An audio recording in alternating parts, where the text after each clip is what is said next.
Good afternoon, everyone. Today we have Mr. Arpit Ratan, who is a partner at Ojas Legal and a founder at Sineasy.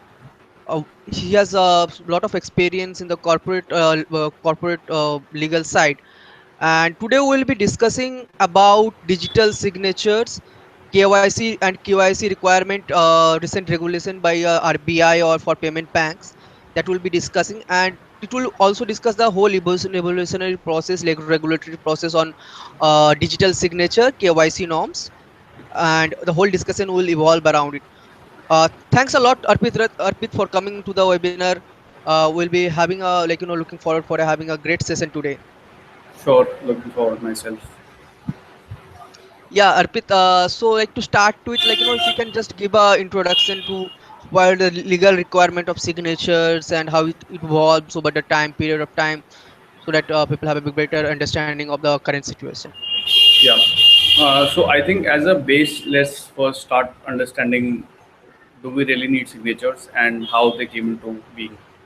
I think most of the people who are on this webinar should understand Indian Contract Act, and honestly, it's very similar to Contract Act globally also. It's the same principle. You need a consent. So one thing I think which must be understood is that Contract Act never says or uses the word signature. Signature is not a requirement to make a contract. Let's first take that assumption. It's not used in the Indian Contract Act. Now, Okay. why hand signature? Why hand signature is so prevalent? Is that because Contract Act says that I need to ensure that there is a consent, and hand signature was nothing but an evidence for that consent. So, because the person is supposed to have unique hand signature, if your handwriting was not unique, or it is found out that multiple people can replicate handwriting, then hand signature is no longer an evidence. But the way science evolved, uh, hand signature was meant to be unique. It's assumed that everyone has a very unique handwriting, and based on that, people say that hand signature can be a unique identifier to identify that this person at that point of time read the contract, agreed to it, and therefore signed. But at this moment, I think I want to take you through the timeline of how signatures have evolved over a period of time. And a lot of people who might have studied contract might understand this, and it will be good to have it. Can you guys see the Yeah, screen? we can. Yeah, we can see this. We can see. Yeah, yeah, Yeah, it's visible. yeah, Yeah. it's visible. So, as with time, what happened was that initially, of course, the way technology was, there was very, very limited technology available, and which means there was no paper, there was no way to record instruments. So people used to believe in concept of oral agreements, where just a handshake, right? Just a mere handshake would signify a formation of a deal. So you must have seen a lot of old movies in the West, where people would use different methods to basically do a handshake to signify that there is a partnership, there is a deal which has broken through, Right. and end of the deal, people will do a handshake to say yes, we both agree, and that was a symbol gesture of a consent, something which became so engraved in the minds of businessmen that even today, when you sign off on a contract, people get up and do a handshake to signify that they have concluded a deal. uh, with the passage of time, as more and more technologies was came into being, you had your things like impressions, stamps, which your rulers used to use. So you must have seen these movies which take you back to 12th century, 13th century, where rulers have their stamp, which is like a ring, and they put it on a piece of paper. So they used to put wax and put a seal. Now the seal was supposed to be very, very unique. Again, this signified consent by the ruler. Then, as more and more technology came into being, people realized that your fingerprints, they are very unique, and if we had very, very early signs of fingerprints being used for some sort of evidence that this person was present. And hand signature, as you know, was first used in 492 AD. And at that point of time, why it happened is because for the first time, human as a race developed paper, and they developed ink. And finally, the technology which was available made it easy for a person to share the details. Now the question is that we are in a technology age where where we are, talking about new kinds of technology. We are talking about digital. We are talking about capturing biometrics, capturing a lot of set of information through your devices which are available, and we have such high-end technologies. And now the question is that is hand signature the only way to capture evidence of a fact that the person was present and he agreed to the contract and he signed? And so, end of the day, let's understand what's a features. What are the features of a signature? And by signature, I don't mean handwritten signature.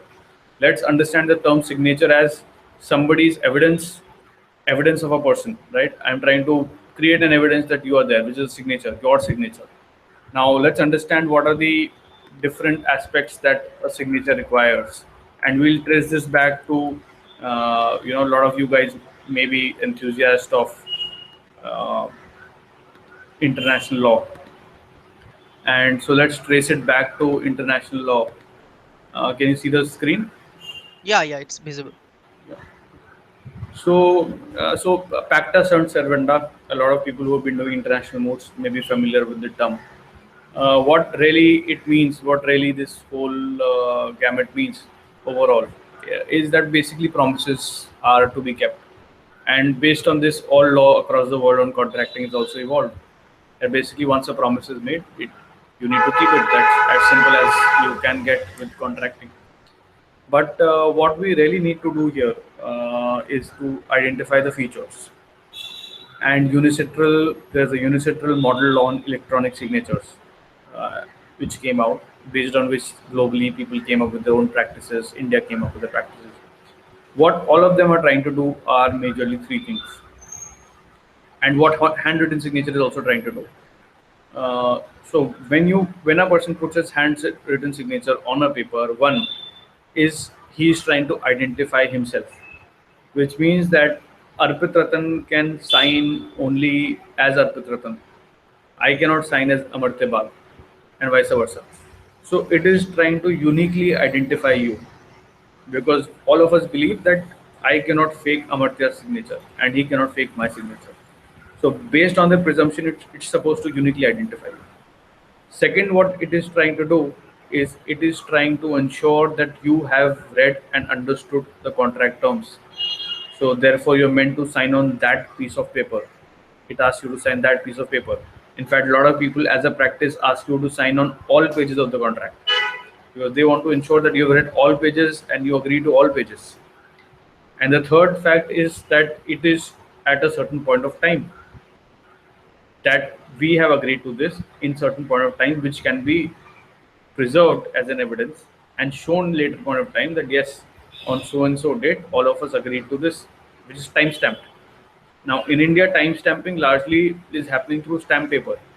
When you buy a stamp paper, it's time stamped with a particular date.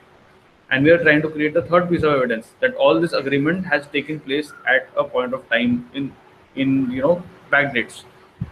Now, once we have understood that these are the three modes of electronic, or three features of a handwritten signature also, and that is why you would see that when you're writing hand signatures, people ask you to put the date also yourself. So they'll ask, when did you sign? And that date is also important, because it basically tries to show that yes, it was signed and agreed at X point of time. Now we need to understand, can we replicate these three features of a handwritten signature in a digital world? And that's the simple question. And we believe that there are enough technologies available today to do it. And India is, I think, one of the most forthcoming countries when it comes to digital electronic. Our government is pushing for it a lot. So we passed our IT Act in 2000. And let's get into legally how we have evolved as a country accepting electronic signatures. So in 2000, we passed our IT Act, which basically made digital documents legal, which made digital signatures legal. And post that, the way it has evolved is that we have a DSC, which is Digital Signature Certificate. Now, I don't know how many of you are aware or have ever used DSC, but how it works is that you're given a physical token. This physical token is private to you, it's kept with you. And apart from the physical token, there is a key, it's like a password. So once you want to put a signature, a digital signature on a document, you take a PDF, you put this token, and then you put that password. The computer recognizes that token, it recognizes your password, and then puts a signature on the document, which then becomes, and then there are some technological things called hash, which basically ensures the digital security of the entire process. So that happens, and it's considered to be a valid signature. That's how DSC work in India. And the problem or the issue with DSC is that one only certifying agencies can issue these tokens, which is few. Uh, the issue becomes the procuring a DSC is costly. There is hassle and it is costly. Another problem with DSC is that because it is token based, I can't sign from my phone because there's a pen drive like token which needs to be plugged into your computer, and it can't be mobile because I need to carry that physical token with me. That's been one of the major issues why all of us don't have DSCs. A lot of us have, but still all of us haven't procured a DSC. And that leads to, again, coming back to the paper signature, that all of us are now doing paper signatures day in and day out, even though the technology has advanced so much that I can send a video through my WhatsApp. But to sign, to evidence that I'm here, I need to still print out a contract, sign on it, courier it to the other party, and then he receives, and then he signs, and then sends me back. Imagine how far back are we in terms of technology when it comes to legal processes. Now, let's look at some of the legal, the legal aspects of what we're trying to do in technology terms, and whether the courts, what is the view of courts around this technology. And so there's, I would just want to put another screen here. So as far as the legal position is concerned, so there was section 10A of the IT Act. Can you see the screen? Yes, it's visible. So basically, in 2000, after 2000, in 2008, I believe, IT Act was amended to add section 10A. Now I think it's visible. You can read what it says. So I'll just summarize what it said was. So what the Indian law said after amendment was that you can use any form of electronic authentication that you want, as long as it basically allowed for communication of a proposal, acceptance of a proposal, revocation of a proposal, and acceptances can be through electronic forms. And the communication can also be through electronic form. And these words have come from the Indian Contract Act. Because to make a contract, as per the Indian Contract Act, all you need is the communication of the proposal and acceptance of that proposal. As simple as that. It does not require a signature. And the IT Act said was that if you can do these two things electronically, then basically you do not need a paper form, right? As simple as that. Let's look at some of the jurisprudence which has happened before and after this. So Supreme Court, very early, I think this was 2002, when this is the last quoted thing on the presentation. So Supreme Court had, very clearly said, and there was a case which went to Supreme Court where there was a contract where people had exchanged some emails. And the question which came before the Supreme Court was that whether exchange of emails over in electronic form will form a contract.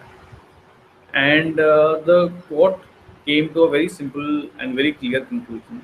And it said is that if the evidences of a contract, which is acceptance by both party, is there evidence from the exchange of emails, then that would form a valid contract. It clearly said that even in the absence of signing, even in the absence of a signed agreement, if you can create evidence of offer and acceptance, that forms a contract. And that's what Contract Act says. That's what IT Act has then reiterated. And please understand, IT Act has not changed the law. It has not brought about electronic contracts in India. All it has done is it has reinforced what Indian Contract Act said as back as 1872. So as per the Indian Contract of 1872, electronic contracts are possible because it says you can communicate in any form. This can be in any form whatsoever. The only thing is that IT Act has made it very clear now. And the Madras High Court gave a very wonderful judgment. I mean, I could possibly share the details of these cases post this webinar, but you must go through this Madras High Court judgment where it has talked about Facebook as a means of, sending notices. It's a very, very good judgment. But here it has taken into account Section 10A of IT Act, and it has made it very clear that that these provisions are enabling electronic records, are enabling conclusion of agreements through electronic means, and these should be encouraged. It was, I think, against a tendering process wherein people had challenged that you can't have online tenders, and the court was very, very, I think was very forthcoming, wherein the court made it very clear that basically it's transparent. It creates a better evidence than hand signature. There's this clear time stamping because the dates of emails are known, the dates of electronic communication are known. You can create a complete audit trail. The beauty about electronic signatures, you can create a complete audit trail of what happened, which is not possible in contracts. You just get a final physical evidence. You don't know who signed when, where, etc. So the court said that I think this is a very good technology. Online tenders are here to stay, and I think that's how the jurisprudence in India is now. The courts are very, very much pro electronic signatures. Coming to the topic or why we are, where at least me and Amartya started with this, was that one of the most heavily regulated, one of the most important and heavily regulated part of Indian Indian business sector is banking. And that is where most of us do documentation, whether it's account opening, whether it's taking loans, whether it's interacting with the bank. There's so much of documentation, right? All the time. If you have to deal with banks, suddenly you think of documents because they have forms, they have documentation. So on October 6th, this October 6th, 2016, the RBI came up with a guideline, and I'm just trying to pull up that guideline actually. So they came up with a guideline where they very clearly, put their position clearly across to everyone. See, initially it was always thought that it's the regulator which wants all these paper forms. So banks were forcing all of us to basically have paper-based account opening, paper-based submission of change of change of number, change of address. So every time you wanted to do something, the banks will ask you to produce a document. But what RBI basically clarified and very clearly laid down is that it doesn't need these these paper-based signatures. So I will send you a link also of that. But it basically said is that KYC in itself is something where where RBI has never mandated wet signature. So it made it clear that it has never said that banks should use wet signature. All it says is that the contract should be in compliance with the Indian Contract Act. And as long as bank is comfortable, it can use any electronic methods, any methods to electronically authenticate the transaction. And RBI is the most regulated body in this country. It is one body which releases regulations almost every hour. Every hourly they publish some or the other regulation, notification, change, etc. So RBI saying this means that now there's a fundamental change of thought throughout the country. Uh, Coming to the guidelines were in respect of payment banks, which are a new set of banks that the RBI is trying to promote. And RBI has made it clear that these banks to open accounts don't need or do not need wet signature, which means all of us now can open bank accounts through mobile phones, through just logging in, doing some sort of electronic authentication, which the banks will mandate. Now, what will this do is forget what it will do to banking because that's for RBI and them. But what it will do to the jurisprudence of signature and contracts in India is that I do not think tomorrow anybody, any big corporate will be able to argue that I want a wet signature. Because a simple argument from now on will be that if RBI does not want it, why would anyone else want it? And this is where, even though we have had the concept of electronic contracts from 2000 and everyone has been talking about it, there have been so much seminars, conferences, so much, but you've never really seen it work because end of the day, I have signed all my contracts on paper till today as a lawyer. But believe me, after this October 6th RBI clarification on wet signature, there'll be a tremendous change. There'll be a complete change on the way banks do their things. Once bank as an industry change and move to electronic, everyone follows banks as the standard of authentication. And once bank move to electronic authentication, then the whole industry, you will see a complete shift in the thought process of corporates, of businesses, of CAs, of lawyers, of chartered of these company secretaries. Everyone will shift, and this is when the real revolution in terms of electronic contracting will happen in India. Now,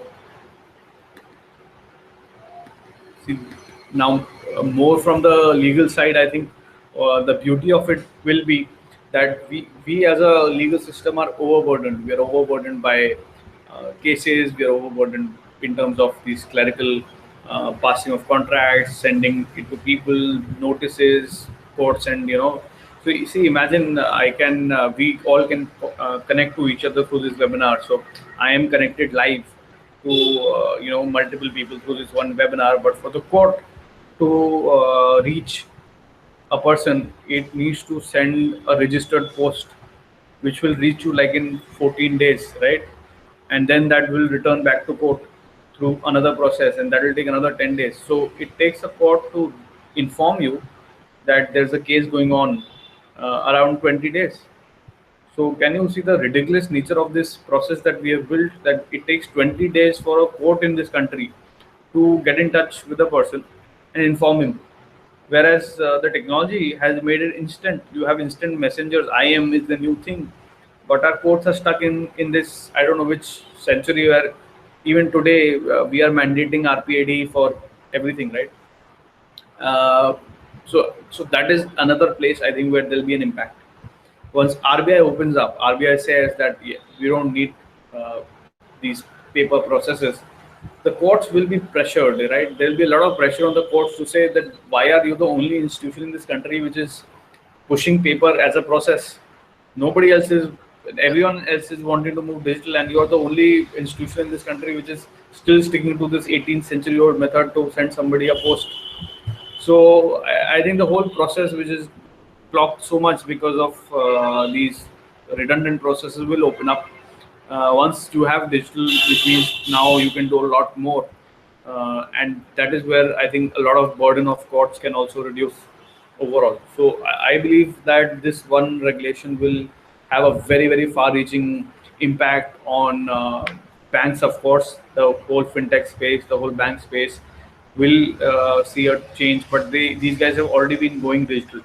So that's constant and gradual, and this will open up a lot of doors, but they have already planned to be digital. But I think where you will really see a big change, I think, should be in the legal processes, in these court processes, where lawyers will be pushed, where chartered accountants will be pushed. Everyone will be pushed to say that, why are you insisting on a wet signature? We will be asked to define what is the logic, other than saying, keep ऐसे ही होता है, this is how it works. You will be asked to say that can you explain why are you wanting me to print out a paper, sign on it, then send it through courier to another person? Why are you making me do all this? And this is how the entire, in fact, our industry, the legal industry, the lawyers, I think they will have to really adopt. They'll have to really adopt, and they'll have to start advising their clients. They'll have to start telling their clients, I meet so many startups as a professional, as a entrepreneur. I meet so many startups, and the one of the bigger pain points for them is regulations, right? They are facing, they have made so much digital, they are innovating, but one process they get stuck is when they're doing contracts for the employees, for the vendors, for their businesses. And it's sad, but that's the process that their lawyers are also mandating them to use today. And once as a community we start believing that electronic authentication is the way forward, it is the future, and we start telling our clients that you don't need to print a paper, you don't need to put it in writing, you don't need to notarize, right? Notarize, imagine notary as a process. So I was having this very good conversation with a friend who also, I think, shares my views on a lot of things, and we tried to find out what is this logic behind notary. And trust me, we could not find out. There is no logic behind notary. There is absolutely no legal basis for a process called notary that every one of us is doing. There is some Notaries Act, I don't know past when, but that does not provide any legal validity to any process. So, which means that when you put that notary stamp on your document, it does not do anything. It does not do absolutely anything. It's just a witness. Anyone could have been the witness, whether that notary or some third guy. It's just a witness. And it was so ridiculous that all of us do it, right? Every day in our process, we send documents for notary. It has no validity. So I think as a profession, we will need to really start thinking that the institutions are changing, and we will also need to very quickly change with them, or I mean, we may be left behind. It will be as simple as that. Uh, Your clients will push for it. Arpit, Yeah. one thing that came to my mind is a Yeah. lot of people ask, like, if we, like, send a signed copy of this of a agreement Hmm. back, like, scanned copy of a, like, they physically sign it, Hmm. and then they scan and send it back, and then the other party also scan the same thing and send it back, like the whole process of sending to and fro. How, like, do you think, like, what is the legality, and what can be, like, most still, like, being in a technological sphere, like, Yeah. if we Yeah. apply, say, a digital signature to it, Yeah. to a document, what do Yeah. you think, like, is there any legal bar to it, or, like, Yeah. how do as the only is it as a process which we don't do it? Yeah, so I think that's a very, very valid question. Yeah, and to be honest, I was working in a firm before this, one of the very, very big corporate firms, and we used to do this as a process. What you are saying, but personally, honestly, I don't know what we are trying to do there. I think it's more of we are trying to find out intention, right? We are trying to just, I think, gauge as a business. I think we are trying to gauge कि भाई sign करने की intention है या नहीं है. I don't think it has any legal validity. Like me signing on a piece of paper, scanning and uploading it, and the other guy is signing on another piece of paper and scanning and upload it. I don't think even it forms a contract. By the very definitions of contract, two people have not agreed in the same on the same document in the same way at the same time. So I don't think it forms a contract, to be very honest. The idea is you get your intentions very clear, and then you finally exchange the document, and then both people sign on both documents. But I think what we're trying to do by scanning and uploading is that you get the intentions right. कि हाँ ठीक है, your intention is also there, my intention is also there. Let's just move ahead with the transaction. So honestly, I'm not very confident of the legal validity of this process of scanning and uploading. One, because you do not authenticate the signature at any point of time. I don't even know which guy has signed that piece of paper. Secondly, because it has to be couriered, the at the time of scanning, you scan like a page, signature page, and upload it. The the rest, the contract terms are not even part of that scanning. So which means that this guy can say I signed some other contract altogether, right? I mean, if you could have signed anything. So Right. just scanning the signature page means nothing. You have not signed on any contract term. So what ideally should happen, according to me, is, and what we are doing as a in one of our other minor entrepreneur venture is that you will have to have a contract flow, right? there has to be a contract flow, which has to capture. So there has to be one piece of the process. In fact, I will have some sort of visualization for that. Let me check if I can provide a visualization. That will be very good. I think it will really make sense in this discussion. I think I got that right here. So let me just share that. Right. So there has to be a very. Can you see that? Yes, yes, it's visible on the screen. Yes. Yeah. So I think so. What needs to happen is that there has to be a contract flow, wherein once you have created a document, you send this into a secure platform. And secure platform means that once it gets pushed in, it cannot be edited. There can be no editing. So it's like a view platform where you can sign, but you can't edit. And this platform then needs to be available to a person to sign. And when both the people put their signatures on it, it should this cloud platform should allow them to download and then use it, right? So what we are trying to basically come to is that there has to be a secure platform. The current techniques, and it's simple, right? It's very easy to do. Just that we are not open to these ideas. We are not pushing towards electronic. Fintech companies are, right? You look at fintech companies; they are doing a lot of electronic contracting.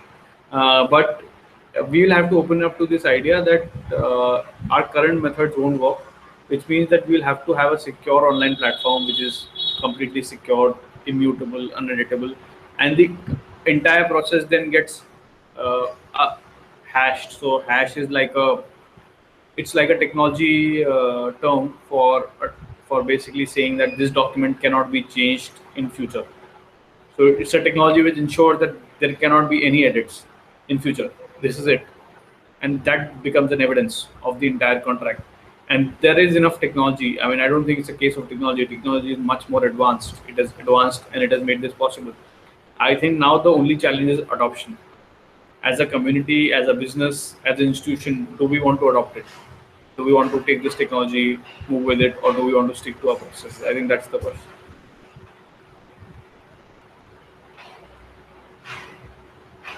Yeah. Yeah, Arpit. Uh, like we are discussing about in the related thing, if you can think of as a the regulation that you are talking about, Yeah, also talk about more on a KYC authentication for the purpose of verifying the yeah, data, right? So in case of non-compliance, because like a lot of startups or on the fintech space, they yeah. have to they need to have certain kind of at least KYC verification process in place. If they if they doesn't have that in place, what kind of liabilities they can have, if you can just uh Right, right. I think that's a very, very good question. See, now one thing is that most people today, uh, at least in the startup world, uh, take compliance as a liability on their business because there is cost, uh, which means that they they do it only because it's mandated by a body like RBI. So one is that let's say you don't do it as a company, you don't do it, then you breach some RBI guidelines. The what may happen is that see this year, in fact, in August itself, RBI, in fact, every year it publishes a list of people of banks. It has sent notices for non-compliance of KYC, and as latest as August, two of the cooperative banks, which were so cooperative banks were the least regulated. Nobody used to touch cooperative banks because it was more of people pooling in their own money and making a bank. So cooperative bank is where some people come in. It's not open to the public. So some people come in, they open a bank, and that's how it operates. So it was very less regulated. They did not bother with it. KYC, everyone. So these were your typical banks in rural and all. But in August, RBI sent them notices. Uh, Even last year, the volume of total fines was as high as 5 crores for one bank. In certain cases, going up to 20 crores for banks. For fintechs, I believe the fine will be much less. but will be somewhere in the range of 50 lakhs to 1 CR. For very small fintech companies, I think it will be 5 lakh to 10 lakhs. The another problem that may happen is that regular non-compliances can lead to cancellation of their licenses, and which as a business I think no business can afford. The But I think the more important aspect, this is the compliance, sheer compliance. But I think the more important aspect for a fintech is that because it's largely driven by one, investor sentiments, and second, by public sentiments, because it's reaching out to a consumer.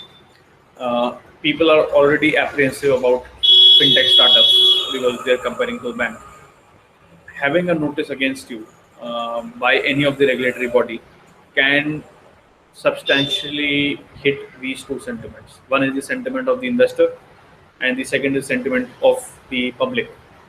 And that will lead to enormous erosion of trust from this particular startup, and that will be disastrous to its business. So I think more important for a startup is to comply. It will be because if they do get a notice from RBI, then I think that will be one of the very very critical moments in their startup career, if they are not established as a bank. So even though Axis Bank, ICICI Bank last year got a lot of notices, it was all in the papers, but they still survived as a bank because you and me have like really trust them over the years. But as a fintech company, you are new. You have just started. You have started to gain people's trust. People have started putting money in you, started doing their transactions, use your wallet. But if this one event happens to you, for you it can be end of your business. People will not trust you again with their money because they know that you are not complying with the law. And as a business also, it's very risky to take on people without doing proper KYC authentication, because frauds can happen. One fraud and then whole trust goes away, right? Right. So that's like, you are like, one thing I got from this whole thing is like, for startups is very important to have a compliance check built into the system. Hmm. For whether it's a fintech or any other startup that you are talking about, they need to be aware of the regulatory regime that is there, and it should be a part of the process. So as a lawyer, what do you suggest they should be doing? And like, do you have any suggestive thing that you should be uh, suggesting them? To startups, Yeah, for the startups in general, and like, maybe for specific for fintech if it's possible. see, I think fintech is a very different kind of startup from other startups, largely because it's regulated. Most other startups are not regulated. They're just pitching out to consumers, doing some trading. So when you're trading, the risk is very very low, honestly, because one buys and the other sells, and the risk is only of that good, of the value of that particular goods. But in a fintech, you are doing buying, you are doing lending, you're taking deposits, you are interacting, you are taking passwords, you are getting into somebody's accounts. So the risk of fraud is very very high. And one fraud would mean that tomorrow I will never share my details with you as a consumer. So I think more than any other startup, for all startups, compliance I think is important, because you don't want your business to be affected because of non-compliance. It may send you one notice, which will, any department, most of the departments in this country, as a penalty will have a provision to put a hold on your business.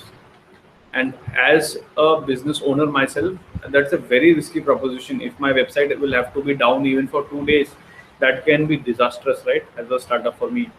But Right. for fintech startups especially, I think what is more critical is that you are a regulated business. There is a body in this country which is regulating you, and on whose favor you depend. So some non-compliances out of negligence, out of sheer overlook, may be, I'm not saying you should do it, but I'm saying that they may still not dampen you so much. But if RBI ever comes to the conclusion that your non-compliance is deliberate, then they will not take it very lightly. And I've dealt with RBI at all levels, including Mrs. Ninda Deve herself, who is the payment system chief. And believe me, I mean, they are very happy. They are very, they're very liking the fintech, they want to promote it, everything is there. But if they see that somebody is deliberately non-complying with their norms, no regulator will like it, and they will definitely send you a notice to shut down. I think everyone knows what happened with Grex. It's out in the papers. And if you don't know, I will explain to you. So Grex is a platform, online platform. You guys can Google it now. It basically allows you to do trading in private company shares, and they have been promoting themselves as a platform where you can trade in private company shares. Right, right. And if people might have studied SEBI and SCRA, uh, do you, Amartya, do you guys teach securities as a subject in the course? Securities law in general, no. No, Okay, not. in general. So I think I just want to give you one information is that having a stock exchange is a licensed business in India, which means that exchange like BSE, NSE have been given a license by the government to basically allow trading of shares. Which means today you and me cannot open their own trading houses. We cannot say that one side I will take 10 companies, other side I'll take buyers and allow them to trade their shares. This is not possible in India. In India, only licensed companies can do it. So in India, like BSE, NSE that you keep hearing, they've got a license to do it. So only they can. So now Grex and a lot of other startups like Let's Venture, everyone was trying to get into this field where they were giving this trading platform for shares. And I think last to last month, SEBI sent a notice, and that's what I read in papers at least. So SEBI sent a notice to Grex, and they asked them to stop their business. And that's how, that I mean, that's how disastrous it can be for a business. You have built your entire business based on not complying with certain norms, and one small mistake at some point of time can lead to a very very bad consequence for your business overall. Apart from whatever penalties you have to pay, I think everyone factors, all business owners factor in the penalties in their cost. But the real risk that you're running is that tomorrow they may just come and shut you down.